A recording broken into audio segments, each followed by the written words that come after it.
বিসমিল্লাহির রাহমানির রাহিম। পরম করুণাময় আল্লাহ তাআলার নামে শুরু করছি। ইব্রাহিম আলাইহিসসালামের জীবনের প্রেক্ষাপট ও ইসমাইল আলাইহিসসালামের জন্ম, পরীক্ষার ভূমিকা। ইসলামের ইতিহাসে ত্যাগ, পরীক্ষা ও ঈমানের সর্বোচ্চ উদাহরণ হিসাবে যদি কোনো একটি ঘটনার নাম আগে আসে, তবে তা হল ইব্রাহিম আলাইহিসসালাম এবং তার প্রিয় পুত্র ইসমাইল আলাইহিসসালামের কোরবানির ঘটনা। এই ঘটনার গভীরে প্রবেশ করতে হলে আমাদের প্রথমে জানতে হবে ইব্রাহিম আলাইহিসসালামের জীবনের দীর্ঘ সংগ্রাম, আল্লাহর পথে তার অবিচল চলা এবং অবশেষে তাকে প্রাপ্ত সেই মহাপরীক্ষার পেছনের পূর্ণ প্রেক্ষাপট। ১. ইব্রাহিম আলাইহিসসালামের শৈশব ও তাওহীদের সন্ধান। ইব্রাহিম আলাইহিসসালাম জন্ম নেন এমন একটি সমাজে যেখানে মানুষ কাঠ, পাথর, ধাতু দিয়ে তৈরি মূর্তিকে উপাস্য মনে করত। তার বাবা আজার ছিলেন মূর্তি নির্মাতা। সমাজের সবাই যখন এসবকে ঈশ্বর মনে করে সেজদা করত, ইব্রাহিম আলাইহিসসালামের হৃদয়ে তখনই সত্যকে খুঁজে পাওয়ার অস্থিরতা তৈরি হয়েছিল। কৈশোরেই তার হৃদয় প্রশ্নে ভরে উঠেছিল, কিভাবে এই মূর্তিগুলো উপাস্য হতে পারে? এরা তো নিজেরাই কোনো ক্ষতি বা উপকার করতে পারে না। এই প্রশ্ন থেকেই তিনি আল্লাহর দিকে ধীরে ধীরে অগ্রসর হন। রাতের আকাশে তারাদের দেখে, চাঁদ দেখে, সূর্য দেখে তিনি সত্যের সন্ধান করেছিলেন। কিন্তু আল্লাহ তাকে সত্যের একমাত্র পথ দেখান। আমি মুখ ফিরিয়ে নিয়েছি তার দিকে যিনি আসমান ও জমিন সৃষ্টি করেছেন। ২. আগুনে নিক্ষেপ ও আল্লাহর রক্ষা। ইব্রাহিম আলাইহিসসালামের তাওহীদের দাওয়াত তার জাতিকে ক্ষিপ্ত করে তোলে। তারা তাকে বিশাল আগুনে নিক্ষেপ করে। কিন্তু এই পরীক্ষায় ইব্রাহিম ছিলেন সম্পূর্ণ শান্ত, ভরসার সীমাহীন গভীরে। আল্লাহ আদেশ দেন, হে আগুন, তুমি ইব্রাহিমের জন্য শীতল ও নিরাপদ হয়ে যাও। সূরা আম্বিলা। এ ছিল তার জীবনের আরেক বড় পরীক্ষা, যার মাধ্যমে তার অবিচলতা প্রমাণিত হয়। ৩. বিবাহ, বার্ধক্য ও সন্তান প্রাপ্তির আকাঙ্ক্ষা। ইব্রাহিম আলাইহিসসালামের দীর্ঘ জীবনের সবচেয়ে বড় দুঃখের একটি দিক ছিল তার সন্তান না থাকা। সারা আলাইহিসসালামের বয়সও অনেক বেশি হয়ে যাওয়ায় স্বাভাবিকভাবেই সন্তান হওয়ার আশা কমে এসেছিল। বহু বছর ধরে দোয়া করার পর আল্লাহর ফয়সালা অনুযায়ী সারা আলাইহিসসালাম তার দাসী হাজেরা আলাইহিসসালামকে ইব্রাহিম আলাইহিসসালামের কাছে দিলেন, যেন তার মাধ্যমে ইব্রাহিম সন্তান পান। এইভাবেই জন্ম নিলেন ইসমাইল আলাইহিসসালাম। ৪. ইসমাইল আলাইহিসসালামের জন্ম, ইব্রাহিম আলাইহিসসালামের জীবনের আলো। দীর্ঘ প্রতীক্ষার পর প্রাপ্ত সন্তান হওয়ায় ইসমাইল আলাইহিসসালাম ইব্রাহিম আলাইহিসসালামের হৃদয়ের সবচেয়ে প্রিয় সম্পদ হয়ে উঠলেন। আল্লাহ তার প্রিয় বান্দাকে সন্তান দিয়ে পরীক্ষা শুরু করলেন, কারণ ইব্রাহিমের জন্য এটি ছিল সর্বোচ্চ ভালোবাসার সম্পর্ক। এক সন্তানের থেকে বাবার হৃদয় যেটুকু প্রীতি দাবি করে তার সবটুকুই ইসমাইল আলাইহিসসালামের মধ্যে তিনি পেয়েছিলেন। কিন্তু আল্লাহ পরীক্ষার জন্য অপেক্ষা করছিলেন। ৫. হাজেরা আলাইহিসসালামকে মরুভূমিতে রেখে আসার পরীক্ষা। হাজেরা আলাইহিসসালাম ও শিশুপুত্র ইসমাইল আলাইহিসসালামকে আল্লাহর নির্দেশে এমন এক নির্জন জায়গায় রেখে এলেন, যেখানে পানি নেই, গাছ নেই, মানুষের চিহ্ন নেই, কেবল প্রখর সূর্য আর বিশাল মরুভূমি। হাজেরা আলাইহিসসালাম প্রশ্ন করেছিলেন, আপনি কি আমাদের এখানে রেখে যাচ্ছেন? ইব্রাহিম নীরব। তখন তিনি জিজ্ঞাসা করলেন, এটা কি আল্লাহর আদেশ? ইব্রাহিম মাথা নাড়লেন। হাজেরা বললেন, তাহলে আল্লাহ আমাদের নষ্ট করবেন না। এই দৃঢ় বিশ্বাস এতই শক্ত ছিল যে তা ভবিষ্যতে মানব ইতিহাসের সবচেয়ে বড় ঘটনা দিকে নিয়ে যায়। ৬. জমজমের উদ্ভব, আল্লাহর রহমতের নিদর্শন। ইসমাইলের তৃষ্ণায় কান্না, হাজেরা আলাইহিসসালামের মরিয়া দৌড়, সাফা থেকে মারোয়া পরপর ৭ বার, আল্লাহ সেই কান্নার প্রতিদান হিসেবে জমজমের মতো বরকতময় পানির উৎস দিলেন।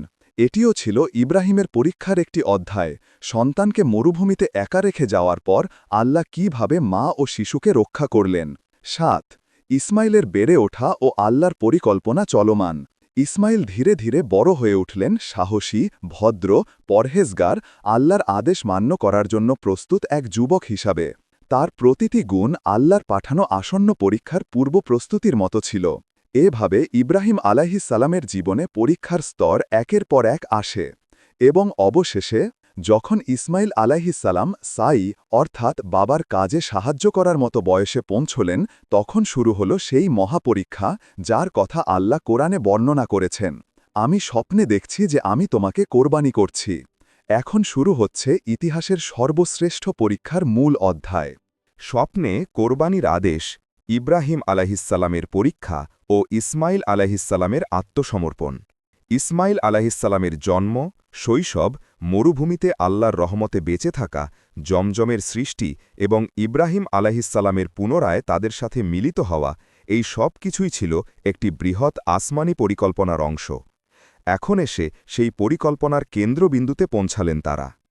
ইতিহাসের অন্যতম গভীরতম, সবচেয়ে পরীক্ষামূলক এবং সর্বোচ্চ স্তরের ঈমানের পরীক্ষা, ইব্রাহিম আলাহিসাল্লামকে আল্লাহ দেখালেন এমন একটি স্বপ্ন যা কোনো সাধারণ পিতা তো দূরের কথা, একজন নবীর জন্য হৃদয় বিদীর্ণ করা কঠিন। এ অধ্যায়ের কেন্দ্রবিন্দু, স্বপ্নে প্রাপ্ত আল্লাহর নির্দেশ, পরীক্ষার তাৎপর্য, ইব্রাহিম আলাহিসাল্লামের মানসিক সংগ্রাম, আল্লাহর প্রতি পরম ভরসা ও ইসমাইল আলাহিসাল্লামের আত্মসমর্পণ। কোরআনে আল্লাহ বলেন, হে আমার বাবা, আপনাকে যা আদেশ করা হয়েছে তা করুন। সূরা আস-সাফফাত ৩৭-১০২। আল্লাহর পক্ষ থেকে নবীদের স্বপ্ন বাস্তব সত্য। যে রাতে ইব্রাহিম আলাহিসাল্লাম প্রথম স্বপ্ন দেখলেন, সেখানে তিনি দেখলেন তিনি তার প্রিয় পুত্রকে কোরবানি করছেন। কিন্তু এখানে লক্ষণীয় বিষয়, আল্লাহ সরাসরি ওহী দিয়ে আদেশ দেননি, স্বপ্নের মাধ্যমে পরীক্ষা শুরু করলেন। কারণ স্বপ্ন একদিকে স্পষ্ট, অন্যদিকে পরীক্ষা। একজন নবীর জন্য এটি ছিল গভীর চিন্তার বিষয়। এটা কি সত্যিই আল্লাহর পক্ষ থেকে নির্দেশ? কিন্তু তার ইলহাম, ওহীর অভিজ্ঞতা এবং আল্লাহর নৈকত্যের কারণে তিনি বুঝলেন, হ্যাঁ, এটা পরীক্ষার নির্দেশ। তিনি প্রতি রাতে একই স্বপ্ন দেখতেন, একবার নয়, দুবার নয়, ৩ বার। এটা ছিল নির্দেশের দৃঢ়তা। শেষবার যখন দেখলেন, তখন তিনি নিশ্চিত হলেন এটি কেবল পরীক্ষা নয়, আদেশও বটে। ইব্রাহিম আলাহিসাল্লামের কাছে ইসমাইল শুধু সন্তান নন, তিনি ছিলেন বহু বছরের দোয়ার ফল, বার্ধক্যে প্রাপ্ত একমাত্র আলো, নিজের প্রাণের চেয়েও প্রিয়। একজন সাধারণ মানুষ হলে হয়তো ভেঙে পড়তেন, কিন্তু ইব্রাহিম আলাহিসাল্লাম ছিলেন আল্লাহর খলিল, বন্ধু। বন্ধুর পক্ষ থেকে যখন আদেশ আসে, তখন নিজের অনুভূতি, ভালোবাসা, আবেগ সব কিছু পরীক্ষিত হয়। তবুও তিনি দ্বিধাগ্রস্ত হননি, কারণ তার ঈমান পরিপূর্ণ। আমি আল্লাহর জন্যই জীবনযাপন করি, মৃত্যুবরণ করি। কিন্তু যে কোনো কঠিন আদেশের মতো এটিও ছিল ধাপে ধাপে সম্পন্ন করার মতো এক পরীক্ষা। একজন সাধারণ পুত্র এ খবর শুনলে কাঁদবে, পালিয়ে যাবে, আপত্তি তুলবে। কিন্তু তিনি জানতেন তার পুত্র সাধারণ নন। তিনি ছিলেন নবী হওয়ার যোগ্যতা সম্পন্ন, মমিন, সহি ফিতরাতের অধিকারী। ইব্রাহিম আলাহিসাল্লাম সিদ্ধান্ত নিলেন তিনি পুত্রকে আগে জিজ্ঞেস করবেন। একজন পিতা হলেও তিনি চান তার পুত্র নিজেই আল্লাহর রাস্তায় আত্মসমর্পণ করুক। এটি ছিল পিতৃত্বের কোমলতা, নবুয়তের দূরদর্শিতা। একদিন ইসমাইল আলাহিসাল্লাম তার সাথে হাঁটছিলেন। এটি ছিল এমন বয়স যাকে কোরআন বলেছে, ফালাম্মা বালাগা মা হুসাই, অর্থাৎ যখন সে এমন বয়সে পৌঁছল যে সে বাবার কাজে সহায়তা করতে পারত। এ বয়স সাধারণত ১৩-১৪ বছর ধরে ব্যাখ্যা করা হয়। সেই মুহূর্তে ইব্রাহিম কোমল কণ্ঠে বললেন, হে আমার প্রিয় পুত্র, আমি স্বপ্নে দেখছি আমি তোমাকে কোরবানি করছি, তুমি কি মনে করো? এ পৃথিবীর ইতিহাসে আর কোনো পিতা তার পুত্রকে এমন প্রশ্ন করেননি, আর কোনো ছেলে এমন উত্তরও দেয়নি। ইসমাইল আলাহিসাল্লাম কোনো বিস্ময় দেখালেন না, তিনি বললেন, হে আমার বাবা, আপনাকে যা আদেশ করা হয়েছে আপনি তাই করুন, ইনশাআল্লাহ আপনি আমাকে ধৈর্যশীলদের মধ্যে পাবেন। এই উত্তরের গভীরতা, সম্পূর্ণ আত্মসমর্পণ, আল্লাহর প্রতি বিন্দুমাত্র আপত্তি নেই, পিতার প্রতি পরিপূর্ণ আস্থা, পরীক্ষার জন্য মানসিক প্রস্তুতি, মৃত্যুকে হাসি মুখে গ্রহণ করার দৃঢ়তা। এ সংলাপ মানব ইতিহাসের শ্রেষ্ঠ ঈমানের সংলাপ। আত্মবলিদান নয়, আল্লাহর আদেশে আত্মসমর্পণ। অনেকেই ভুলভাবে মনে করেন ইসমাইল শুধু পিতার কথায় রাজি হয়েছিলেন, কিন্তু কোরআন বলে তিনি ছিলেন নিজে থেকেও আত্মসমর্পণকারী। তিনি বলেছিলেন, আমাকে রশি দিয়ে বেঁধে দেবেন যাতে আমি নড়াচড়া না করি। আমার পোশাকে রক্ত লেগে গেলে মা কষ্ট পাবেন, তাই কাপড় খুলে দিন। ছুরিটি ধারালো করুন যেন কষ্ট কম হয়। আমাকে কিবলামুখী করুন যেন শেষ মুহূর্তেও আল্লাহর আনুগত্যে থাকি। এর প্রতিটি বাক্য আল্লাহর নিকট তার অবস্থান প্রকাশ করে। তিনি মৃত্যুকে ভয় করেননি, তিনি পিতাকে দোষ দেননি, তিনি কোনো প্রশ্ন তোলেননি। এটাই নবীদের গুণ, আল্লাহর সামনে পূর্ণ আত্মসমর্পণ। ইব্রাহিম আলাহিসাল্লাম এই কাজ সম্পন্ন করতে বের হলে শয়তান এসে তার মন দুর্বল করার চেষ্টা করেছিল। প্রথম চেষ্টা, ইব্রাহিমের কাছে এসে বলল, তুমি কি পাগল হয়েছ, নিজের ছেলেকে হত্যা করবে? ইব্রাহিম আলাহিসাল্লাম 7টি কঙ্কর নিক্ষেপ করে বলেন, বিসমিল্লাহ, আল্লাহু আকবার। দ্বিতীয় চেষ্টা, হাজেরা আলাহিসাল্লামের কাছে এসে বলল, তোমার স্বামী তোমার ছেলেকে হত্যা করতে যাচ্ছে। হাজেরা আলাহিসাল্লাম বললেন, যদি এটা আল্লাহর আদেশ হয় তবে ইব্রাহিম কখনো ভুল করবেন না।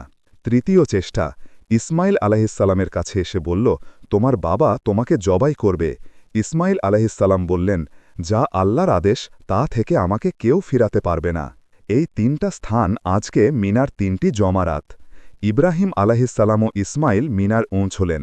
ইসমাইল সাজানো অবস্থায় শুয়ে গেলেন। ইব্রাহিম ছুরি হাতে নিলেন। আকাশ নিস্তব্ধ, পর্বত নিস্তব্ধ, ফেরেশতারা তাকিয়ে আছেন। এটা কেবল পিতাপুত্রের পরীক্ষা নয়, এটা মানবজাতির জন্য ঈমানের মানদণ্ড স্থাপন। ছুরি চলছে কিন্তু কাটছে না। ইব্রাহিম আলাহিসাল্লাম চোখে কাপড় বেঁধে ছুরি চালালেন, কিন্তু আল্লাহ ছুরিকে ক্ষমতা দেননি। যে ছুরি লোহা কাটতে পারে, যে ছুরি পশুর গলা কাটতে পারে, আজ তা কাটছে না। কারণ একজন পিতার হাতের আঘাত কখনো ছেলের গায়ে আল্লাহ অনুমতি না দিলে লাগবে না। আল্লাহ বললেন, হে ইব্রাহিম, তুমি স্বপ্ন পূর্ণ করেছ। সূরা আস-সাফফাত 104-105। এরপর ঘোষণা, এটাই ছিল প্রকৃত পরীক্ষা, আল্লাহর সম্মান। হঠাৎ আকাশ থেকে ডাকা হল, ওয়াফাদ্দাইনাহু বিজিবহিন আজিম, অর্থাৎ আমরা ইসমাইলের পরিবর্তে এক মহান কোরবানি পাঠিয়ে দিলাম। এটি জান্নাতি দুধ সাদা বড় দুম্বা ফেরেশতা নিয়ে এলো। ইব্রাহিম সেটাকে কোরবানি করলেন। এই ঘটনা মানব ইতিহাসের মূল ঈমান পরীক্ষা হিসাবে প্রতিষ্ঠিত হল। ইব্রাহিম আলাহিসাল্লামের মর্যাদা চূড়ান্ত শিখরে। আল্লাহ ইব্রাহিমকে বললেন, আমি তোমাকে মানুষদের নেতা বানালাম, কারণ তিনি 3টি সর্বোচ্চ পরীক্ষা পাশ করেছেন: মূর্তি ভাঙার পরীক্ষা, আগুনে নিক্ষেপ, ছেলেকে কোরবানি করার পরীক্ষা। এই 3 পরীক্ষার জন্য তাকে বলা হল খলিলুল্লাহ, আল্লাহর বন্ধু। ইব্রাহিম আলাইহিসসালাম ও ইসমাইল আলাইহিসসালামের কোরবানির ঘটনা শুধু একটি ঐতিহাসিক বর্ণনা নয়, এটি হল ইসলামের রূহ, আনুগত্যের সর্বোচ্চ রূপ, ত্যাগের চরম পরীক্ষা এবং মানবজাতির জন্য ঈমানের সর্বোচ্চ পাঠশালা। এ অধ্যায়ে আমরা বিশদভাবে আলোচনা করব, কেন আল্লাহ এই পরীক্ষাকে মানবজাতির জন্য মূল দৃষ্টান্ত বানিয়েছেন, কোরবানি কিভাবে ইসলামের স্থায়ী বিধান হল, হজের সাথে কোরবানির সম্পর্ক, এ ঘটনার আধ্যাত্মিক শিক্ষা, উম্মাহার জীবনে কোরবানির বাস্তব প্রতিফলন, ত্যাগ ও ঈমানের মানদণ্ড হিসেবে কোরবানি, কেন এটি ইতিহাস বদলে দিল। মানব ইতিহাসে অনেক ঘটনা আছে, অনেক ত্যাগের গল্প আছে, কিন্তু ইব্রাহিম ও ইসমাইল আলাইহিসসালামের ঘটনাকে আল্লাহ যে সকল ঘটনার ওপর শ্রেষ্ঠ করলেন তার কারণ এটি আল্লাহর প্রতি সর্বোচ্চ আনুগত্যের প্রতীক। কেন এই ঘটনা এত গুরুত্বপূর্ণ?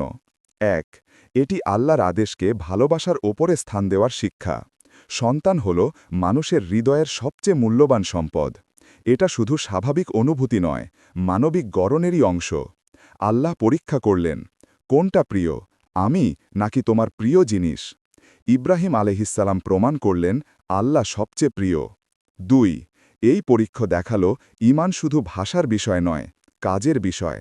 লা ইলাহা ইল্লাল্লাহ শুধু মুখে বলার বিষয় নয়, এটা জীবনে আল্লাহর সর্বোচ্চত্ব প্রতিষ্ঠা করার নাম। 3. এ ঘটনা মানবজাতিকে ত্যাগের মানে শিখিয়েছে। আজও কোরবানির পশু জবাই করার সঙ্গে সঙ্গে আমরা স্মরণ করি, আল্লাহর জন্য সবকিছু ত্যাগ করতে প্রস্তুত আছি।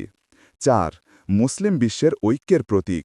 কোরবানি পৃথিবীর সব মুসলমান একই দিনে একই ইবাদত করে, এর মতো ঐক্যের প্রতীক খুব কম। কোরবানির ঘটনা ঘটেছে হাজার হাজার বছর আগে, কিন্তু ইসলামী শরীয়তে কোরবানির বিধান রসূলুল্লাহ সাল্লাল্লাহু সাল্লামের মাধ্যমে স্থায়ী করা হল। এ বিধান হিজরি 2য় সনে ফরজ নয়, তবে একটি নিশ্চিত সুন্নাহ হিসেবে প্রতিষ্ঠিত হয়। কোরআনের ভিত্তি। আল্লাহ বলেন, নিশ্চয়ই তোমার প্রতিটি যুগে আমি কোরবানি নির্ধারণ করেছি। সূরা হাজ 34। তোমরা কোরবানি করো তোমার রবের জন্য। সূরা কাউসার 2। এখানে ইঙ্গিত রয়েছে, কোরবানি শুধু একটি ঐতিহাসিক স্মরণ নয়, বরং এটি একটি আধ্যাত্মিক ইবাদাত, যা আল্লাহ যুগে যুগে সব উম্মার ওপর নির্দিষ্ট করেছেন। হাদিসের ভিত্তি।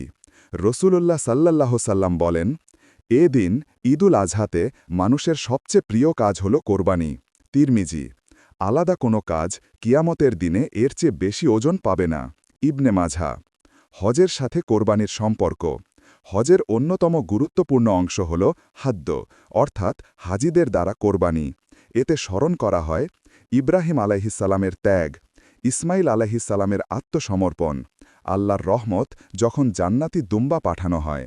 হজের কার্যক্রম সাফা মারোয়া, মিনা, জুমরাত সবই ইব্রাহিম আয়ের কোরবানির ঘটনার সাথে জড়িত। পশু জবাই নয়, হৃদয়ের ত্যাগ। কোরবানির রুহ কি? কোরআনে আল্লাহ অত্যন্ত স্পষ্টভাবে বলেছেন, তাদের গোশত বা রক্ত আল্লাহর কাছে পৌঁছায় না, বরং পৌঁছায় তোমাদের তাকওয়া। সূরা হাজ ৩৭। অর্থাৎ পশু আল্লাহর প্রয়োজন নয়, রক্তের কোনো মাহাত্ম্য নেই। আসল ব্যাপার হল হৃদয়ের ভেতর আল্লাহর প্রতি ভয়, ভালোবাসা, আনুগত্য ও ত্যাগের ইচ্ছা। কোরবানি আসলে একটি প্রতীক। আল্লাহ, তোমার পথে আমি আমার প্রিয়তম জিনিসও ত্যাগ করতে প্রস্তুত। আত্মশুদ্ধির মাধ্যম। কোরবানির শিক্ষা মানুষের ভেতরে যে গুণাবলী জন্মায়, নিজের প্রিয় জিনিস অন্যের জন্য ছাড়ার ক্ষমতা। কোরবানির মাংসের বড় অংশই দরিদ্র মানুষের মধ্যে বণ্টন করা হয়। এটা সমাজে ন্যায় বিচার, সমতা ও ভ্রাতৃত্ব প্রচার করে। ইবাদাত করতে গিয়ে আমরা বুঝি আল্লাহর আদেশ সর্বোচ্চ। মানুষ বোঝে দুনিয়ার কোনো জিনিস স্থায়ী নয়। ইসমাইল আলাইহিসসালামের মতো আমরাও শিখি, যা আল্লাহর জন্য তা মেনে চলা আমার জন্য সম্মানের। শুধু পশু নয়, জীবনব্যাপী কোরবানি।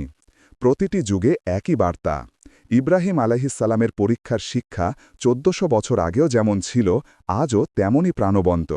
উম্মাহার জন্য শিক্ষার ভিত্তি। ১. আল্লাহর আদেশ প্রিয় জিনিস থেকেও মূল্যবান।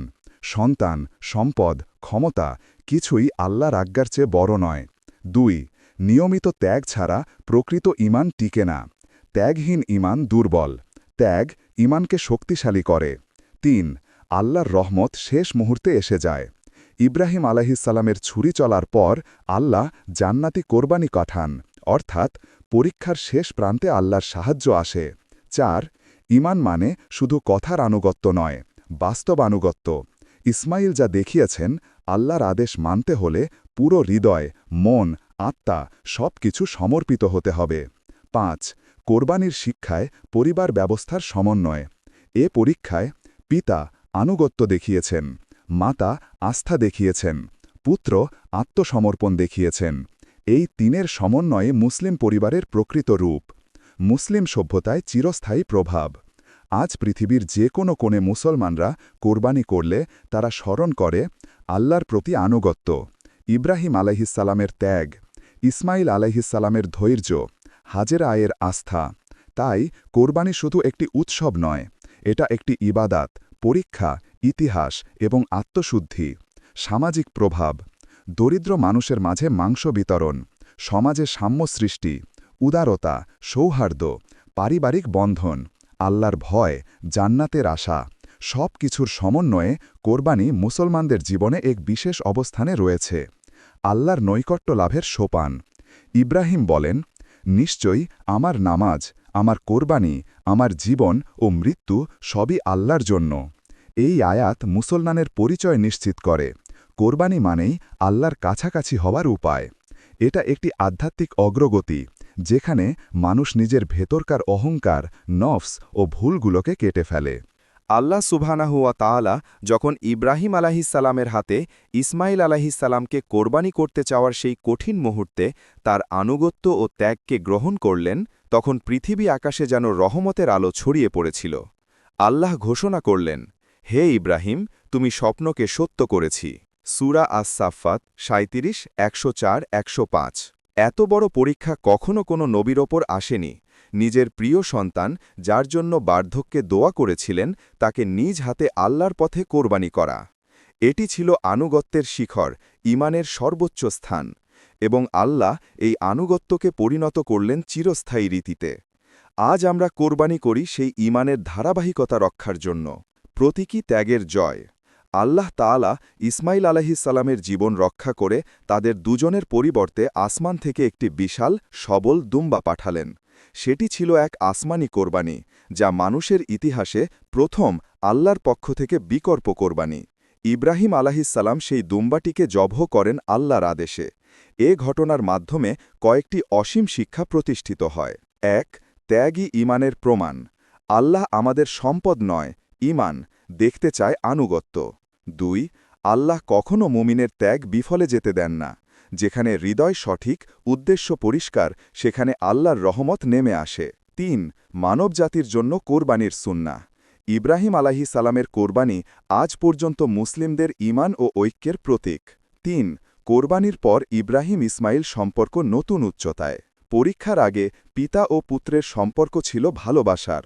পরীক্ষার পর সেই সম্পর্কে যুক্ত হল কোরবানি, আল্লাহর পথে ত্যাগ, আনুগত্য, পরস্পরের ঈমানের সাক্ষ্য। ইসমাইল আলাইহিসসালাম বলেন, হে বাবা, আপনি যে আদেশ পেয়েছেন তাই করুন। ইতিহাসে কোনো শিশুর মুখে এর চেয়ে বড় ঈমানী বাক্য আর কখনও উচ্চারিত হয়নি। কোরবানির ঘটনার পর ইসমাইল আলাইহিসসালাম তার বাবার কাছে হয়ে উঠলেন দাওয়াতের সহযোদ্ধা, কাবা নির্মাণের সহযোগী, পরবর্তী নবুয়তের ধারক। ইসমাইলের বৈধ সন্তান হওয়ার নিদর্শন। কোরবানির ঘটনার আগে আল্লাহ যে জমজমের পানি বের করেছিলেন ইসমাইল আলাইহিসসালামের জন্য, সেটি প্রমাণ করে আল্লাহ যাকে গ্রহণ করেন তার জন্য জমিন থেকে রহমত ঝরে পড়ে। জমজম শুধুই পানি নয়, এটি আল্লাহর রহমতের মেহেরবানির নিদর্শন, যা আজও লক্ষ কোটি মানুষ পান করে। পিতা পুত্রের দিন প্রতিষ্ঠার সর্বোচ্চ সম্মান। ইসমাইল আলাইহিসসালামের যৌবনকালে ইব্রাহিম আলাইহিসসালাম মক্কায় আবার আসেন। তিনি বলেন, হে ইসমাইল, আল্লাহ আমাকে একটি ঘর নির্মাণের নির্দেশ দিয়েছেন। ইসমাইল আলাইহিসসালাম উত্তর দেন, আল্লাহ যা আদেশ করেছেন আপনি তা করুন, আমি আপনার সহযোগী। এভাবে কাবা পুনর্নির্মাণ হল আল্লাহর ঘর হিসেবে। ইসমাইল পাথর বয়ে আনেন, ইব্রাহিম আলাইহিসসালাম দেয়াল তোলেন। যখন দেয়াল উঁচু হতে থাকে, ইসমাইল সহযোগী করেন মাকামে ইব্রাহিম নামক পাথরের ওপর দাঁড়িয়ে। প্রতিটি ইটের সাথে পিতাপুত্র দোয়া করেন, হে আমাদের প্রতিপালক, আমাদের কাছ থেকে এটি কবুল করুন। সূরা বাকারা 127। কোরবানির পরীক্ষা কেন এই নির্মাণের পূর্ব শর্ত ছিল? কারণ আল্লাহ তার ঘরের নির্মাণের দায়িত্ব দেবেন কাকে? এমন দুজনকে যারা দুনিয়ার সর্বোচ্চ ত্যাগে উত্তীর্ণ, যারা প্রমাণ করেছেন আল্লাহ আর আদেশই প্রথম। ইসমাইল ছিলেন ধৈর্যশীল, বলিষ্ঠ, সত্যবাদী, আল্লাভীরু, দাওয়াতের প্রতি নিবেদিত। কাবা নির্মাণের পর তিনি মক্কাবাসীদের মধ্যে তাওহীদের দাওয়াত দেন। তিনি ছিলেন আরবদের প্রাচীনতম নবী এবং আরব জাতিগোষ্ঠীর পিতা। ইসমাইলের বংশধরদের মধ্যে থেকেই পরবর্তীতে জন্ম নেন মহানবী মোহাম্মদ সাল্লাল্লাহু আলাইহি ওয়াসাল্লাম। মানবজাতির জন্য এক চিরন্তন পাঠ। ইসমাইলের কোরবানির ঘটনা শুধু ইতিহাস নয়, এটি প্রতিটি যুগের মানুষের জন্য শিক্ষা। 1 আল্লাহর আদেশের প্রতি সম্পূর্ণ আত্মসমর্পণ। যখন আমরা বলি আল্লাহু আকবার, তখন আসলে ঘোষণা করি আপনার আদেশই সর্বোচ্চ। 2 পিতামাতার প্রতি সম্মান। ইসমাইল দেখিয়েছেন আল্লাহর পথে পিতার সঙ্গেই সফলতার পথ। 3 ত্যাগ ছাড়া ঈমান পূর্ণ হয় না। আল্লাহ চান আমরা তার কাছে কিছু ত্যাগ করি, চাই সেটা অহংকার, গণা, সময় কিংবা সম্পদ। 4 কঠিন পরীক্ষা বড় রহমতের দরজা খুলে দেয়। ইব্রাহিম ইসমাইলের পরীক্ষা ছিল কষ্টকর, কিন্তু তার বদলে আল্লাহ দিয়েছেন জমজম, কাবা, কোরবানি, নবুয়তের ধারাবাহিকতা। 5 পরিবারে ঈমানী পরিবেশ সকল বরকতের উৎস। একটি পরিবার যেখানে পিতা পুত্র আল্লাহর জন্য ত্যাগে প্রস্তুত, সেখানে ভুল হতে পারে না। আনুগত্যের প্রমাণ। আল্লাহ বলেছেন, তোমাদের কোরবানির মাংস বা রক্ত আল্লাহর নিকট পৌঁছায় না, বরং পৌঁছায় তোমাদের তাকওয়া।